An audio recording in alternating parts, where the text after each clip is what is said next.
Tunay nga po na napakasarap na ang magkakapatid, ang magkakapamilya ay nagkikita-kita sa araw ng linggo. Bakit po? Ito po yung ginawa ng Diyos para po sa atin. Ang sabi po ng Biblia, "This is the day that the Lord has made, and we will rejoice and be glad in it."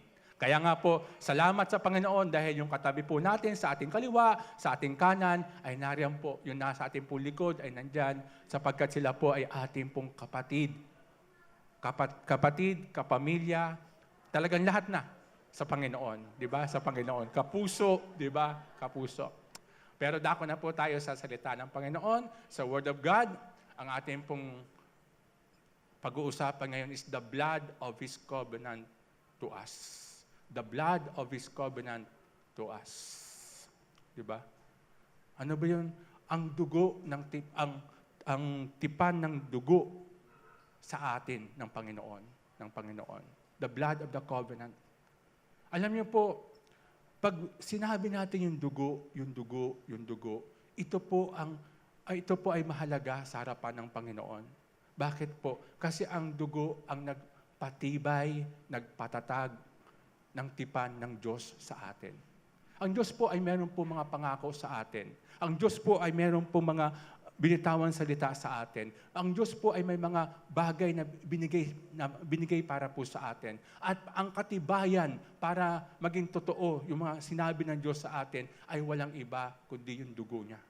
Kaya nga po, pag binasa po natin sa Genesis chapter 17, verse 1 to 15, nandoon po na si Abraham po ay naghihintay sa Diyos dahil nga po pinangakuan siya ng Panginoon na talagang magkakaanak po siya. At 100 taon na siya at si Sarah po ay nasa 100 taon na si Abraham at si Sarah po ay 90 years old na at that time. Pero wala pa rin po silang anak. Pero ang Diyos ay muli pong nagpakita sa kanila at sinabi niya, sa iyong katawan, sa iyong lahi, sa iyong asawa na si Sarah, magkakaroon ka ng anak. At talagang ang pangako sa kanya ng Diyos, kasing dami ng between sa langit at kasing dami ng buhangin sa dagat ang kanyang magiging mga anak. Pero alam niyo po, para po maniwala si Abraham, para si Abraham ay talagang alam niya na ang Diyos ay talagang totoo sa kanyang pangako. Ang sabi sa kanya, tuliin mo ang mga sanggol at ang mga sanggol sa iyo pagmula 8 araw pataas. Yung mga lalaki na nabuhay sa kanyang kapanahunan, 8 days pataas ay pinatuli ng Panginoon. Bakit po? Kasi yung dugo ang nagpapatibay sa tipan ng Diyos. Pag sinabing tipan, alam po natin na lagi po natin itong pinag-uusapan, ito yung pangako ng Diyos, ito yung agreement ng Diyos sa atin, ito po yung mga salita na ibinigay sa atin ng Panginoon. Kasi pag sinabing tipan, ito po yung nakasulat dito po sa librong ito. At ito po ay pinagtibay sa pamamagitan ng dugo ng Panginoon Jesus. Lahat ng nakasulat sa librong ito, lahat ng nakasulat sa tipan ng Diyos ay pinagtibay sa pamamagitan ng kanyang dugo. Kaya nga po, kung walang pagbuhos ng dugo, kung walang pagdanak ng dugo, wala pong pagpapatibay ng kanya pong pangako. Pero dahil ang Diyos po ay tapat, dahil ang Diyos ay totoo, dahil ang Diyos ay hindi pwedeng magsinungaling, pinadala niya ang kanyang bugtong na anak na si Jesus. Namatay ang Panginoon Jesus sa krus. Nabuhos ang kanyang dugo sa krus para patibayin ang kanyang pangako sa atin.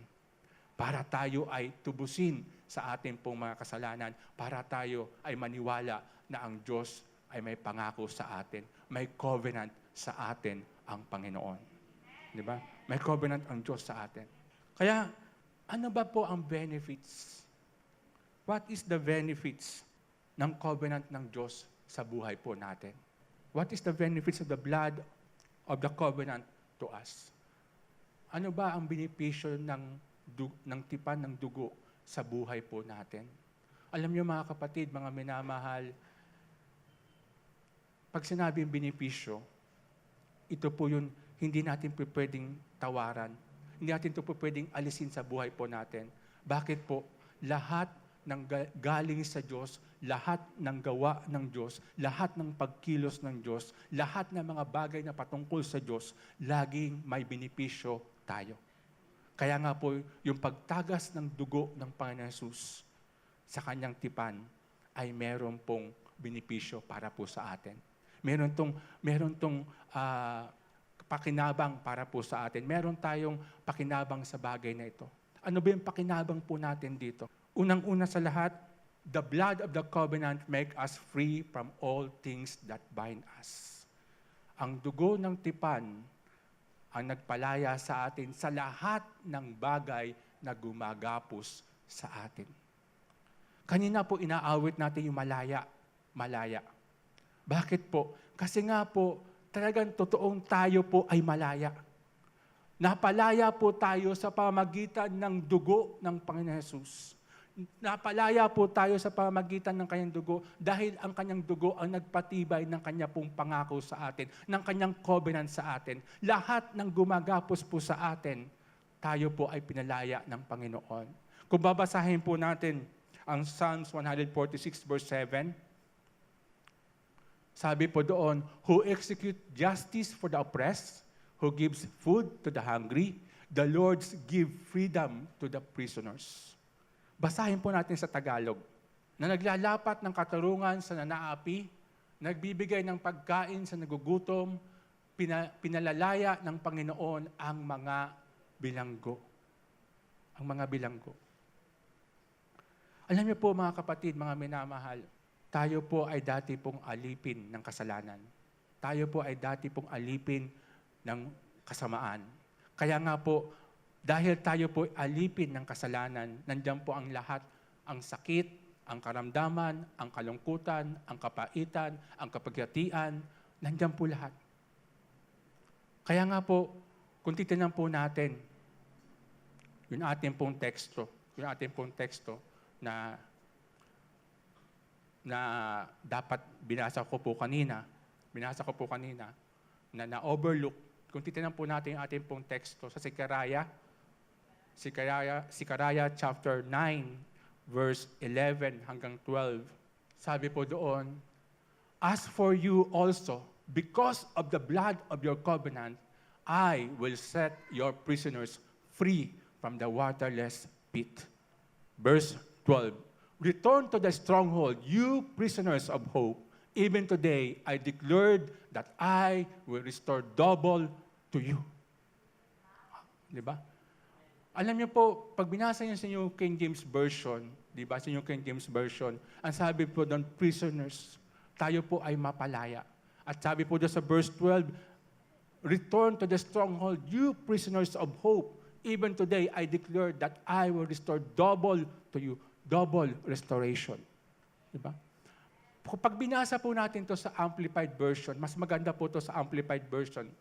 Basahin po natin sa Amplified Version. Sabi po doon, as for you also, because of the blood of my covenant with you, my chosen people, the covenant that was sealed with the blood, I have freed you from prisoners from the waterless pit.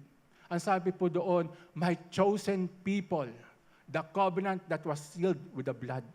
Kaya po ang dugo po ang sumiselyo sa tipan ng Panginoon.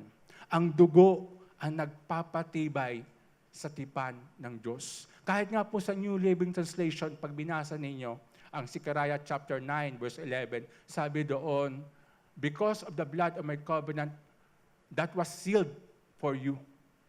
Di ba? Sealed for you. Kumbaga sinilyuhan para sa iyo. Sabi po sa New Living Translation.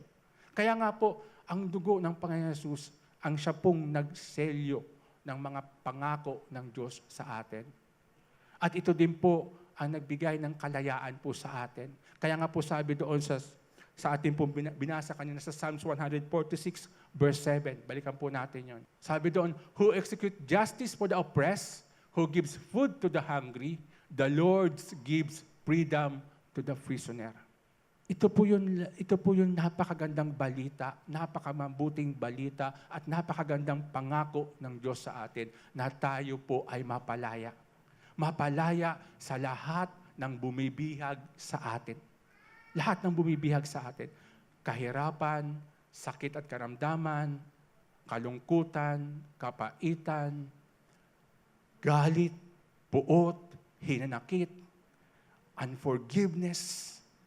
Alam niyo mga kapatid, kapag may kasalanan, lahat ng ibinubunga ng kasalanan ay naroon. At salamat sa Diyos dahil tayo po ay binigyan niya ng kalayaan sa pamagitan ng dugo ng Panginoon Jesucristo. Kaya pinawi niya mga kapatid, ang lahat ng kasalanan. Pinawi niya yung kahihiyan sa atin. Pinawi niya yung mga bagay na magbibigay sa atin ng pagkabihag. Diba? Pagkabihag. Sabi po sa Psalms 82 verse 4, deliver the poor and the needy, free them from the hands of the wicked. Sa Tagalog po, sagipin ninyo ang mahina at nangailangan, iligtas ninyo sila sa kamay ng masama. Ulitin po natin. Ulitin ko po sa inyo. Sabi doon, sagipin ninyo ang mahina at nangailangan, iligtas ninyo sila sa kamay ng masama. Alam niyo po, yung salitang deliver sa wikang Ingles, doon po sa unang text, deliver the poor, the needy. Ito po ay may kaugnayan sa ating pong kaluluwa. Ang ating pong isipan, ang ating pong kalooban, at ang ating pong emosyon ay lagi pong binibihag ng demonyo. Di ba?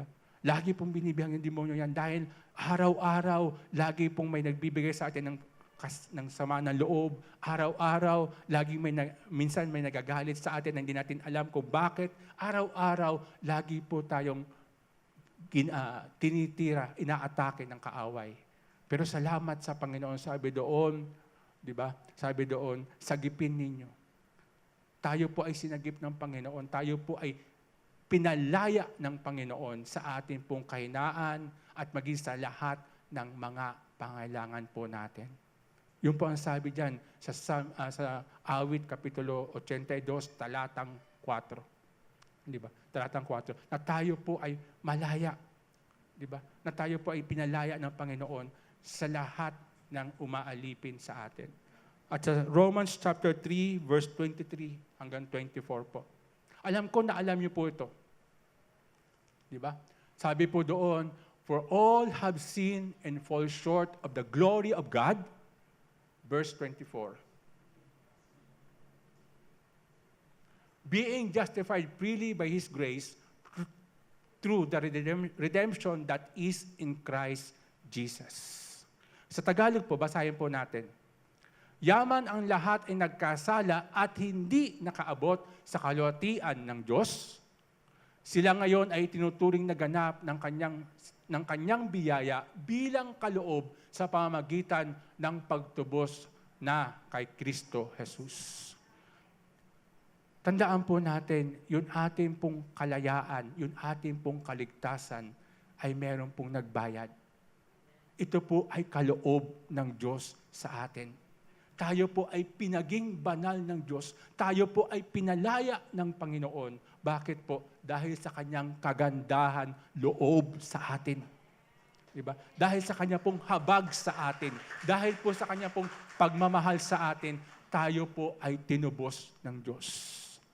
Na talagang, ang buhay po talaga natin ay talagang gapos at talagang bihag ng kasalanan, bihag ng demonyo, pero tayo po ay pinalaya. Diba?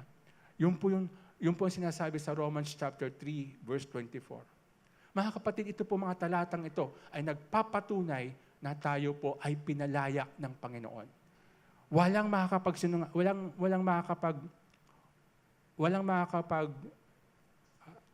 makakapagsabi sa atin na tayo po ay hindi malaya. Bakit po? Sapagkat sinabi ng salita ng Diyos na tayo po ay malaya. Na tayo po ay pinalaya sa lahat ng gawa ng demonyo, sa kasalanan at maging sa kahihiyan. Pero po sa Galatians chapter 5, verse 1, kung babasahin po natin to, sabi po doon, stand fast therefore in the liberty by which Christ has made us free, and do not be entangled again with the yoke of bondage. Diba? Sa Tagalog, basahin po natin sa Tagalog, para sa kalayaan, ay pinalaya tayo ni Kristo, kaya magpakatatag kayo at huwag pasakop na muli sa pamatok ng pagkaalipin. Mga kapatid, mga minamahal, para sa kalayaan, pinalaya tayo ni Kristo. Kaya't magpakatatag kayo at huwag nang pasakop muli sa pamatok ng pagkaalipin. Yung mga verse na sinabi ko po kanina, ito po ay katunayan na tayo po ay pinalaya ng Panginoon. Ito pong verse na to ay nagpapaalala po sa atin na huwag na tayo magpaalipin muli sa kasalanan. Diba? Sabi doon, para sa kalayaan. Kung gusto natin maging malaya habang tayo nabubuhay, huwag na tayo magpaalipin sa kasalanan. Yun po ang sinasabi sa verse na yan. Yan ang sinasabi ng Diyos sa atin, na tayo po'y magpakatatag. Diba? Na kahit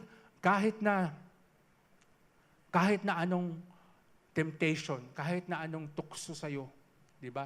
Kahit anong tukso sa'yo, kahit ano pa ang dumating na tukso sa'yo, hindi ka bibigay. Diba?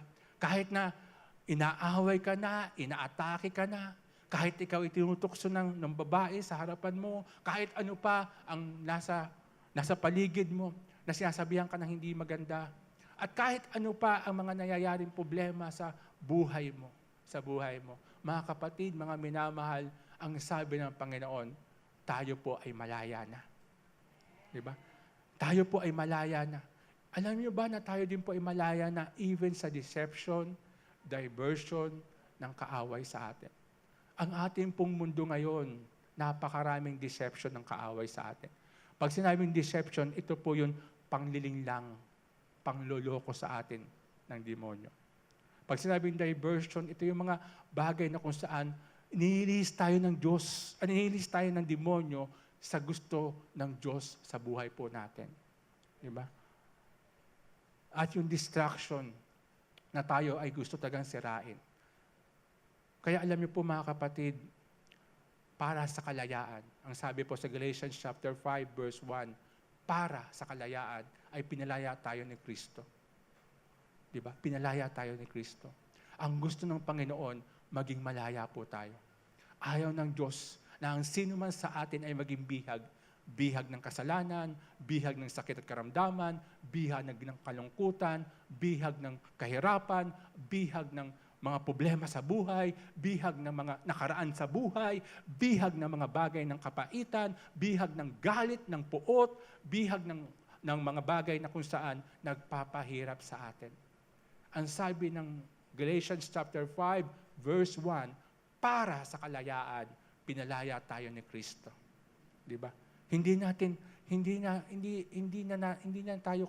tayo kumbaga hindi ka na nag-effort, hindi na tayo nag-effort na sumigaw sa Diyos, Lord, palayain mo ko. Lord, palayain mo kami. Siya na mismo ang gumawa ng paraan para tayo ay maging malaya. Diba? Para tayo ay maging malaya. Sabi niya doon, para sa kalayaan, pinalaya tayo ni Kristo. Hindi ka pa sumisigaw, hindi ka pa nananangis sa Panginoon, hindi ka pa umiiyak sa Diyos, wala ka pang ginagawa para sabihin sa Diyos na palayain ka, pinalaya ka na ng Diyos. Diba? Pinalaya ka na ng Panginoon. At ito ang dapat natin maintindihan, ito ang dapat natin maunawaan, ito ang dapat ma-inculcate sa ating isipan na tayo po ay malaya. Diba? At kung babasahin po natin yung John chapter 8 verse 36. Sabi po doon, therefore, if the Son makes you free, you shall be free indeed. Diba? Sa Tagalog po, basahin po natin sa Tagalog. Kaya kung kayo'y palayain ng anak, kayo'y magiging tunay na malaya. Alam niyo sa Diyos, tandaan po natin, lahat ng gawa ng Diyos ay totoo. Wala pong fake sa gawa ng Panginoon. Kapag sinabi niyang ikaw ay malaya na, malaya kang totoo dahil sa anak ng Diyos. Diba? Dahil sa anak ng Diyos, dahil kay Kristo. Di ba? Dahil sa ginawa niya Jesus sa krus, ikaw ay naging totoong malaya. Kaya nga, kahit anong pang-aasar sa'yo, kahit anong pambubuli sa'yo, kahit ano pang naranasan mo ngayon sa buhay mo, kahit ano pa ang kalalagayan mo sa buhay ngayon, alam mo na ikaw ay malaya na sa sitwasyon na yan. Dahil ikaw ay pinalaya na ng Diyos. Di ba? Ikaw ay pinalaya ng Panginoon. Mga kapatid, mga minamahal, ang sarap-sarap, napakasarap sa isipan, sa puso, sa kalooban, na alam mo na ikaw ay malaya. Diba? Na walang gumagapos sa iyo, na walang nagbibigay sa iyo ng tinatawag na mga bagay na nagbibigay sa iyo ng pagbabalik sa mga bagay na nagawa mo sa nakaraan, 'di ba? Sa mga nakaraan mong buhay. Kundi lahat ng gawa mo ngayon ay ginagawa mo dahil malaya ka na kay Kristo. 'Di ba? Hindi ka naalipin ng nakaraan mo. Hindi ka naalipin ng mga bagay na nangyari sa buhay mo. Hindi ka naalipin ng mga bagay na kung saan umahad lang para ikaw ay magamit ng Panginoon. Dahil ikaw ay malaya na. Di ba? Kaya ang dugo ng Panginoon, ang dugo ng kanyang tipan, ang nagpalaya po sa atin. Di ba? Pangalawa,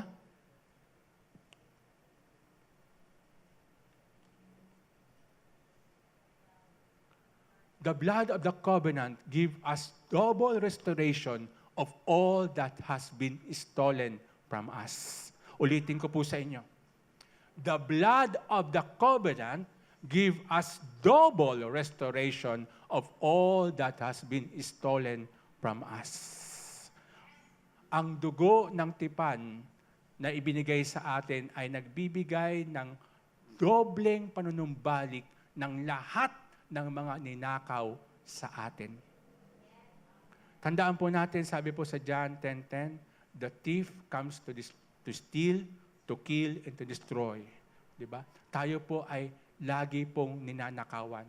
Pero salamat sa Diyos, salamat sa Panginoon, salamat sa kanyang dugo, dahil ang dugo ng Panginoon Jesus ang nagpanumbalik ng lahat ng ninakaw sa atin ng demonyo. At tandaan niyo po ito mga kapatid, pag ang Diyos ang nagpanumbalik, pag ang Diyos ang nag-restore, lagi po itong doble. Remember si Job? Nung siya po ay talagang nawala na lahat sa kanya. Nawala sa kanyang pamilya niya, nawala sa kanyang kalusugan, nawala sa kanyang ari-arian, nawala sa kanya lahat. Pero bandang huli, ibinalik ng Diyos sa kanya doble. Diba? Doble. Si David, nung sila sinalakay ng kaaway, tinangay ang kanilang pamilya, tinangay ang lahat ng kanilang ari-arian, pero sinabi ng Panginoon sa kanila, salakayin mo. Diba? Salakayin mo. Diba? Alam niyo, ibinalik sa kanya yun doble ng ninakaw sa kanila. Diba?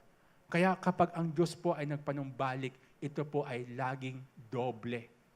Hindi po siya nagpapanumbalik, nag-restore. Pag sinabi kasing restoration, ito po ay panunumbalik.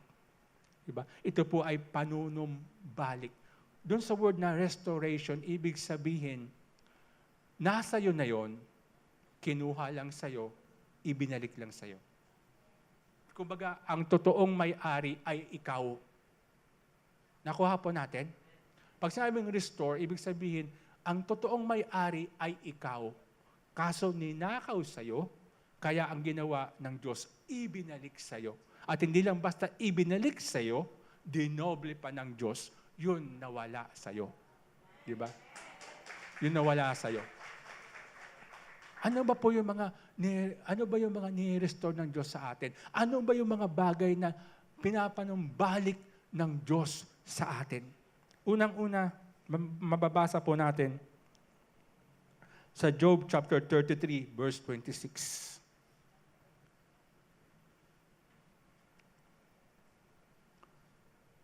He shall pray to God, and He will delight in him.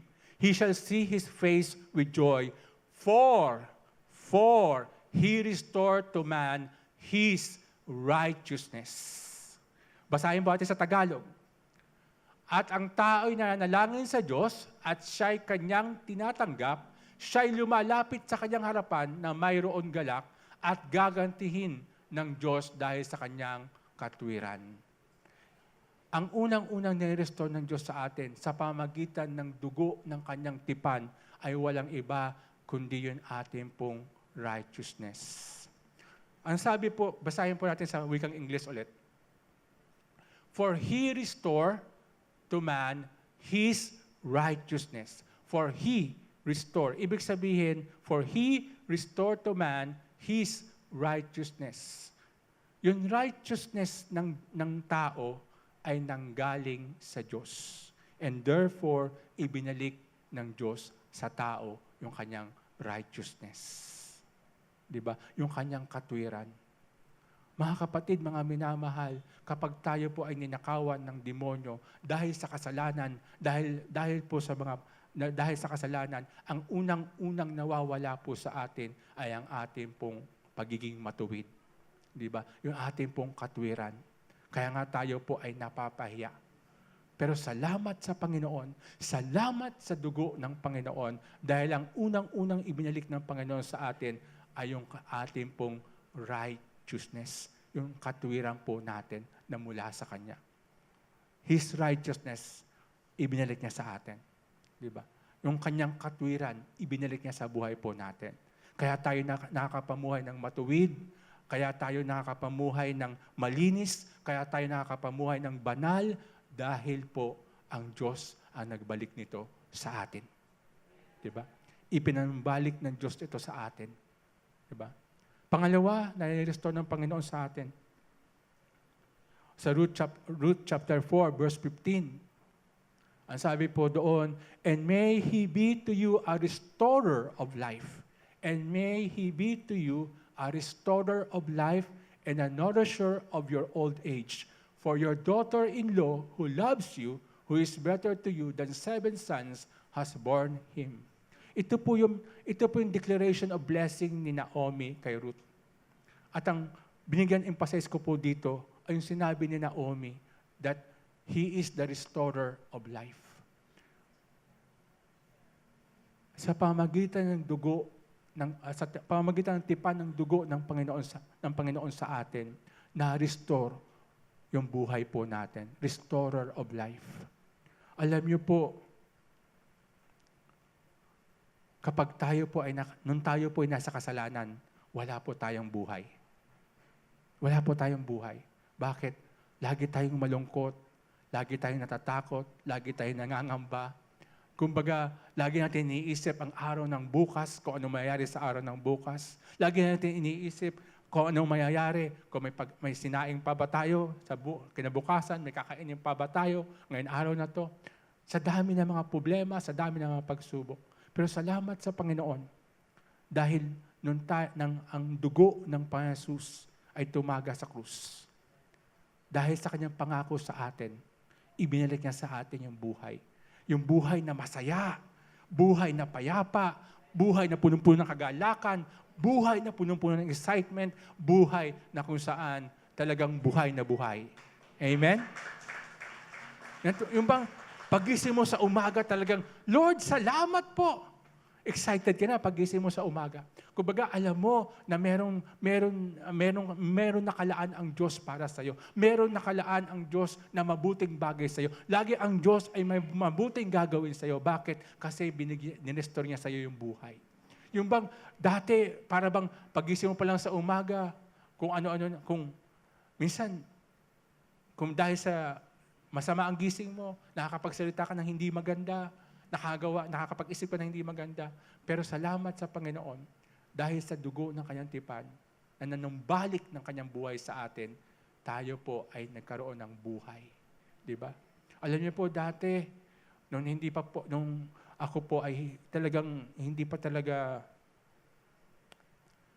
sabihin natin, hindi pa talaga sumusunod ng lubusan sa Panginoon. Talagang may mga umaga ako, nagigising ako na para bang, ano ba naman itong buhay na to? Paulit-ulit na lang. Wala namang bago, wala naman exciting, wala naman thrill. Diba? Wala naman thrill. Pero alam nyo, nung ako po ay magsimulang magbasa ng salita ng Panginoon, magsimula na i-open ng Diyos sa akin yung kanyang pangako, yung kanyang covenant, at ito pinagtibay sa pamagitan ng kanyang dugo, naintindihan ko kung ano ang buhay. At ang bawat umaga na nagigising ako po ay excited.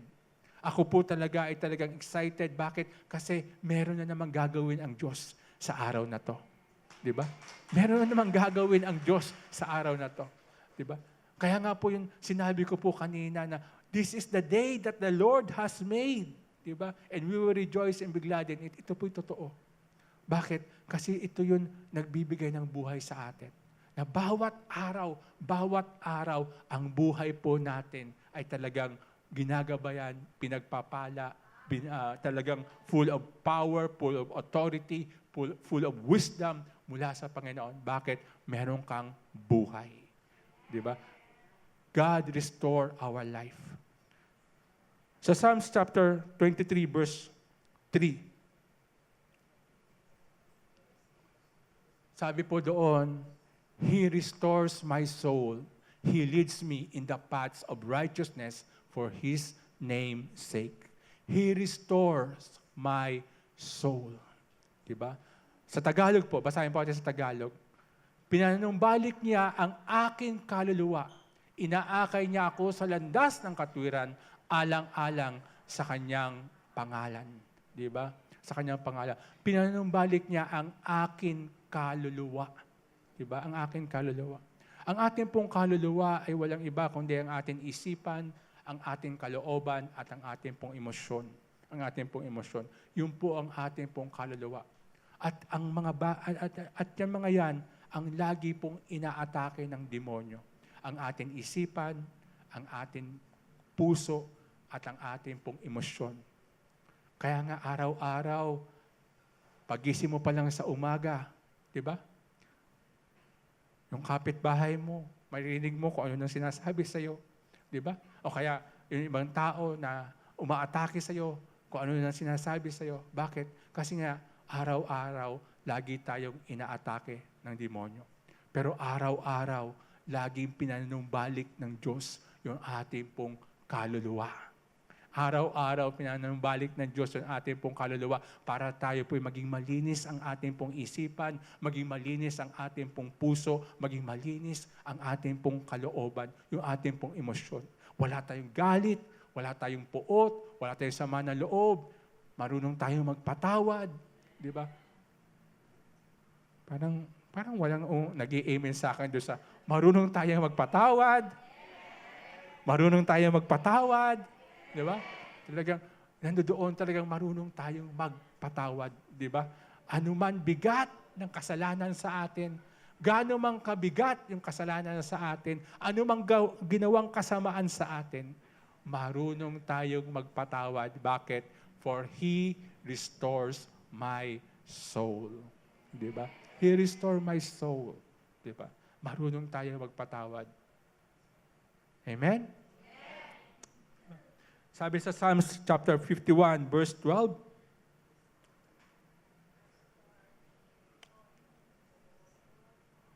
Restore to me the joy of your salvation and uphold me by your generous spirit. Sabi po doon, restore to me the joy of your salvation. Mga kapatid, ang kaligtasan po ay sa Diyos galing. Sa Diyos po galing ang kaligtasan. Sabi po dyan, restore to me the joy of your salvation. Your salvation. Ang kaligtasan po natin ay galing sa Diyos. Pero yung kagalakan ay nasa atin dahil tayo po ay Kanyang iniligtas. At the moment na tayo po ay nagkamali o nagkulang o nagkasala sa Panginoon, ito po ay nawawala po sa atin. Kaya kung minsan, hindi natin napapahalagahan na tayo ay born again.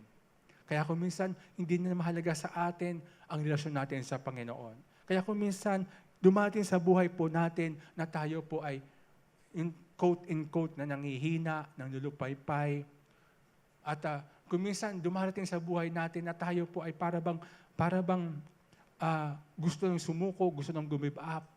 Kasi nga, hindi yung kaligtasan ng Diyos ang nawawala sa atin, kundi yung kagalakan na tayo po ay niligtas ng Diyos ang nawala sa atin. At yun ang ibinabalik ng Diyos sa atin. Diba? Ibinabalik ng Diyos yun sa pamamagitan ng kanyang dugo, sa pamamagitan ng tipan niya na pinagtibay ng dugo ng Panginoon Jesus. Kasi pangako niya ang kaligtasan eh. Pangako niya ang kagalakan. At ito po ay pinagtibay sa pamamagitan ng kanyang dugo. At nung tayo po ay bumalik sa Panginoon, nung tayo po ay talagang nagdingkod sa Panginoon, nung tayo po ay sumunod sa Panginoon, ibinalik niya sa atin, pinanumbalik niya sa atin yung kagalakan ng ating pong kaligtasan. Na talagang, kaya nga po ang ating pong pastor, sariwang-sariwa sa kanya. Noong 18 years old siya, nung niligtas siya ng Panginoon eh. Bakit? Kasi yung kagalakan, nung magmula nung iniligtas siya ng Panginoon, hanggang sa ngayon, ay hindi po nawawala sa kanya. Ganon din po sa atin. Diba? Kapag yung kagalakan na kung saan na born again ka, nakilala mo ang Diyos sa buhay mo bilang Panginoon, bilang tagapagligtas, yung kagalakan na yon hindi dapat mawala po sa atin. At kung nawala to sa atin, ibinabalik ito ng Diyos sa atin sa pamagitan ng kanyang tipan na pinagtibay ng kanyang dugo. Diba? Ng kanyang dugo. Kaya ang dugo ang nagpapatibay sa pangako ng Diyos sa atin na tayo ligtas. At dahil tayo ligtas, nababalik sa atin yung kagalakan. Diba? Nababalik sa atin yung joy. Diba? Talagang pag sinabing, born again ka ba? Oo, born again ako. Talagang sinasabi mo, born again ka. Hindi mo kinakahiyang ikaw ay born again. Diba? Hindi yung pag sinabing, born again ka ba?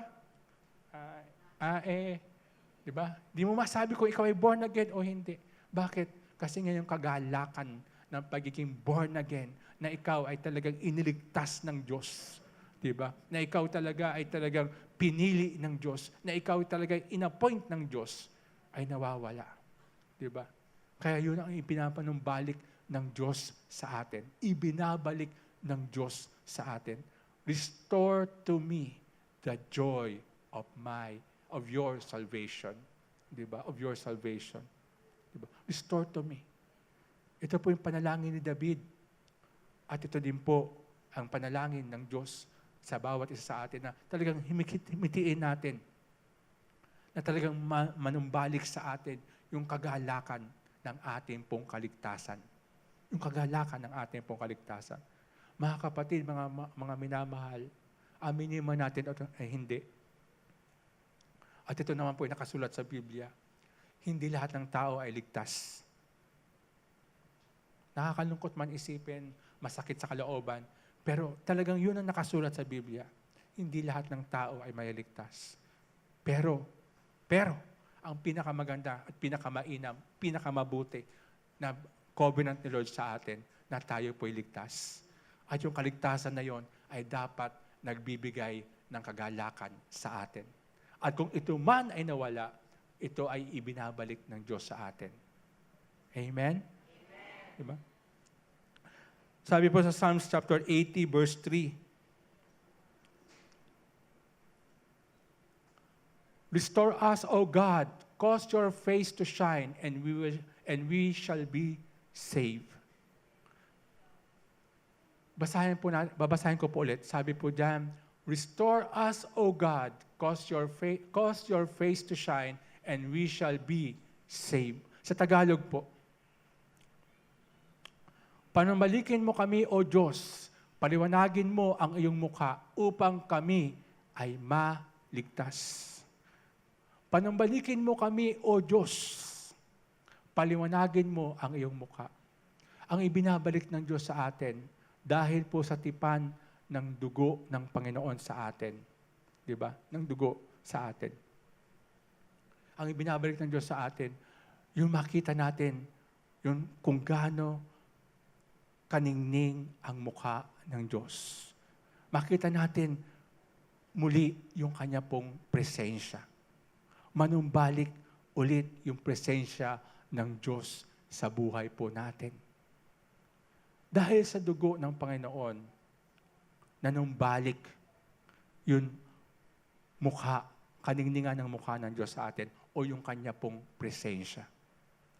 Kapag tayo po ay nagkulang sa Panginoon, kapag tayo po ay nagkamali sa Panginoon, kapag tayo po ay nagkasala sa Panginoon, nawawala po tayo sa kanya pong presensya.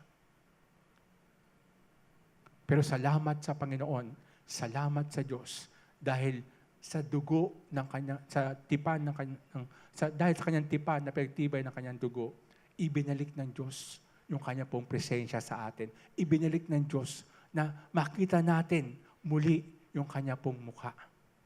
Hindi ba kayo excited na nakikita po natin yung mukhaan ang Panginoon? Hindi ba kayo excited na tuwing tayo nagpipray, kapag tayo po ay nagbabasa ng salita ng Panginoon, talagang makikita mo talaga na ang Diyos nangungusap sa iyo. Na makikita mo talaga na ang Diyos, ang presensya ng Diyos ay bumababa sa tuwing ikaw ay nanalangin. Bakit? Kasi ibinalik ka ng Diyos sa pamamagitan ng kanyang dugo. Ng kanyang dugo. Kung hindi mo naranasan ang presensya ng Panginoon, kailangan natin hilingin sa Panginoon, Lord, restore to me yung kaningningan ng iyong mukha. Restore to me your presence. Diba? Yung kaningningan ng kanyang mukha. At sa Jeremiah chapter 30 verse 17.